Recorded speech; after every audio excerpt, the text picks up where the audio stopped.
Today we're talking about how to remove the steering wheel from a first generation Mazda Rx-7. The car we are filming with is a 1985 base model Rx-7, but it should be the same process for all the other first gens.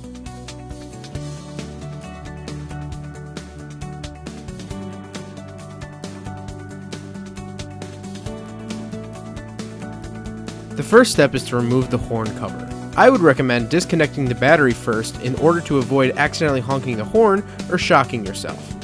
To remove the horn cover, all you do is pull up on an edge and it should come off with pretty minimal effort.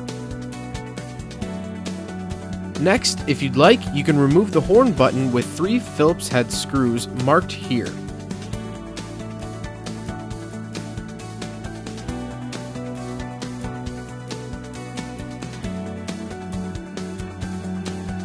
Once you've done that, be careful. There's a spring behind that button, and when it comes off, it might throw your bolts and ring all over the place, so keep track of it. In the center of the steering wheel, there's a single 21mm bolt holding the wheel on. Remove it with a socket and wrench. Once the bolt is undone, you can remove the wheel. Grasp firmly and pull. You may have to pull from multiple directions since the wheel's been on there for many years. Don't be scared to pull hard, it'll eventually come off.